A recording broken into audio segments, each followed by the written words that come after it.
O escritor Paulo Coelho ainda não era famoso quando morou em Aracaju na década de 60 do século XX. À época, Deise Monte era muito jovem e conheceu o futuro escritor.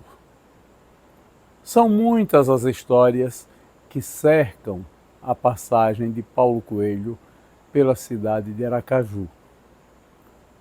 Deise conta algumas delas, mas Deise fala, sobretudo, neste vídeo de memórias, da reverência que tinha pelo próprio pai, da admiração, dos aplausos que fazia a ele e também do seu temor da autoridade paterna.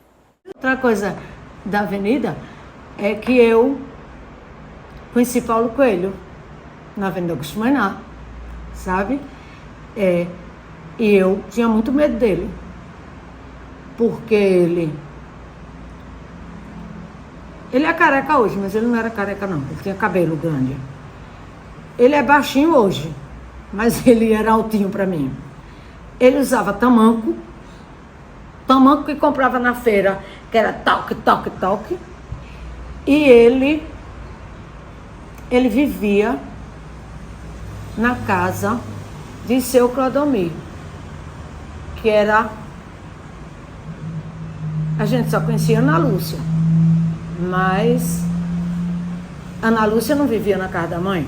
Ana Lúcia vivia na casa do Dr. Osmar Ora Fontes, ou então, e vinha muito para casa vizinho a minha mãe, porque Dr. Osmar era irmão de Dona Valdice, casada com seu Figueiredo. Então ele vivia lá, eu não sei porquê, nem como, nem nada, sabe? Mas eu morria de medo dele. Ele morava lá e nenhuma das mães era amiga de da mãe de Major Dona não. Toda a vida ela foi meio... ela nunca foi certa das ideias não, sabe? Ela toda a vida foi meio atrapalhada. E não fazia parte... Assim, por exemplo, a mãe de Léo, muito mais velho do que eu, Léo filho. Muito mais velha do que Léo, a mãe. Gordona, velho. Mas ela conversava com as mães todinhas, que eram novas. Mas a dona Mina não gostava de ninguém, não, sabe? E a dona Carolina, que era a doutora Osmar, também muito fechada. E ela, inclusive, ela tinha medo de tudo, para ninguém dizer que Aninha não era filha dela. Bobagem, né? Mas o fato é que isso existia. Então, ele passou para... Esse homem, ele passava... Ele ia fumar maconha, que quem dizia era o vigia, no Boqueirão. O Boqueirão, onde era a crase, ali era o Boqueirão do iate. Todos os barcos ficavam ali. Aí ele ia para lá. Eu morria de medo. Até. Aí ele sumiu. Total, absoluto, voz única, machista, totalmente. Bastava chegar e olhar, bastava pensar o pega. Quando o papai chegar hoje, eu tô lascada, se souber disso. A vida inteira, mas não era papai não, era mamãe. Os castigos e a educação era mamãe. Meu pai era o que falava, alto, era o que mandava, mas ele, sabe? Agora minha mãe não.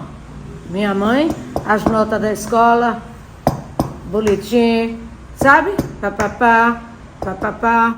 Minha mãe mandava na gente e em quem chegasse. Na gente e em quem chegasse. Ah, uma coisa interessante da minha casa.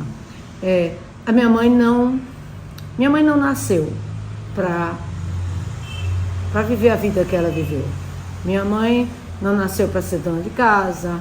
Não. Ela era uma princesa, sabe? E papapá, cheio de empregado, papá. Dia de domingo, os empregados precisavam de folga. Meu pai trazia a quentinha do iate, a marmita do iate. Minha mãe não fazia nada, não. E dia de domingo, sem empregada, Deise botava a mesa, Deise tirava a mesa. Agora, quem lavava os pratos e lavava as coisas? Os meninos. Porque a mão de Deise tem que estar bonita, a pele tem que estar fina das mãos. Aí eu secava e guardava. E minha mãe supervisionava. Meu pai foi um dos homens mais inteligentes e mais cultos que eu conheci. Mas ele tinha uma personalidade fruto de uma pessoa sozinha. E tudo que ele fez na vida, montar uma fábrica, desenvolver o processo da fábrica, fazer tudo, ele sempre sozinho. Então, a pessoa sozinha é muito difícil. Ele era extremamente calado, ele não conversava com todo mundo. Agora, escrevia e discursava perfeitamente bem. Durante 16, tem um termo que usa, 16 mandados, vamos dizer. Na maçonaria ele foi mestre de cerimônia. E era quem mais entendia do assunto mesmo, no Lions também. E todas as palestras dele sempre... Era tudo muito bom e muito bem feito. Mas era um homem de temperamento circunstancial. Não era frente a cada circunstância, não. Era frente ao desenvolver da vida dele. E um homem de difícil diálogo. No mundo de hoje ele não sobreviveria. Porque o mundo de hoje você tem que arrodear para chegar aqui. O mundo de hoje você tem que ouvir e depois fazer o que você quer fazer. Então, para muitas coisas ele foi um homem de uma personalidade vanguarda. Meu pai fundou a Associação Sergipana de Imprensa, ele e seu Zé Eugênio. O seu Zé Eugênio me mostrava os escritos dele e os discursos. Eu me arrependi porque eu tive vergonha de pedir. Ele morreu, não sei onde ficou. Poxa, em 1936, meu pai ser fundador do Confiança Esporte Clube, sabe? É demais. Em 1942, eu tenho aí o brevet de meu pai como piloto civil. É demais. O Lions, ele fundou com Raimundo Luiz e toda aquela gangue no sentido de agrupamento de homens. Quando o Lions era Lions. Hoje é um clube de serviço que pipoca em todas as esquinas, mas naquele tempo não. O leão pagava para ser leão, o leão tinha as funções de leão, as domadoras tinham de domadoras, entendeu? Eles não tinham. Vamos fazer o chá das fraldas para todo mundo ir lá se exibir, vender ingresso. Não. Eles bancavam as suas promoções. Então eu vi meu pai se desdobrar pelo Asilo Rio Branco, que foi fundado por quem? Você sabe? Maçonaria. É da maçonaria. Certo? E se você chegar hoje no Asilo Rio Branco, você quiser uma vaga, você não tem. Tem fila de 300 pessoas. E outra coisa, não é um lugar barato, não. Mas a assistente social de lá é assalariada, com todos os direitos. A fisioterapeuta, idem. O administrador, idem. Entendeu? Instituições, não é porque são validadas pela maçonaria, não. Porque foram institucionalizadas por aquilo. Meu pai exigiu que quando morresse queria se enterrar no cemitério de lá, porque era um cemitério maçom. E quando ele morreu, eu bati o pé. Mas o cemitério não existe, está fechado. Eu digo, quem está chave? Quem é que autoriza?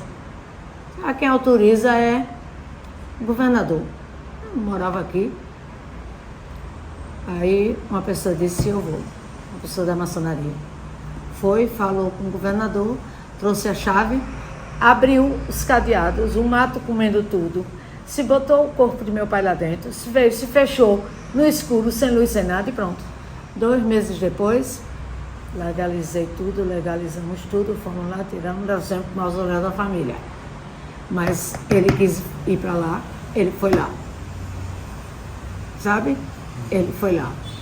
E o cemitério, por conta disso, sofreu uma intervenção. Certo? Porque ele é abandonado, é fechado, mas agora é tanta multa que tem que pagar para o governo. E então, meu pai é uma pessoa que hoje eu tenho muita dificuldade de participar das coisas, né? Mas desde seu pai teve a fábrica de refrigerante Jade, que era refrigerante, guaraná, laranja, limão. Meu pai já casou. Quando eu nasci, meu pai estava com 40 anos. Entendeu? Então, meu pai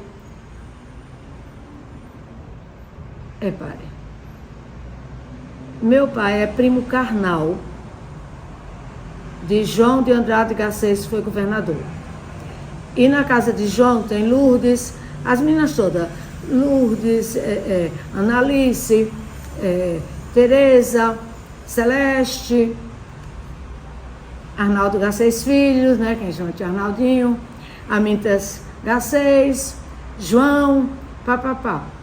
E 2 primas de papai que já morreram, Altair e a outra, trabalharam com meu pai. Eu só vim saber disso, meu pai já tinha morrido. Trabalharam os 3. IAP não sei o quê. Não era INSS não, era antes, sabe? E papai trabalhou lá, porque naquele tempo foi concurso. Não foi concurso. Foi exame de admissão. E tanto que Altair, essa prima minha, me disse isso antes de morrer.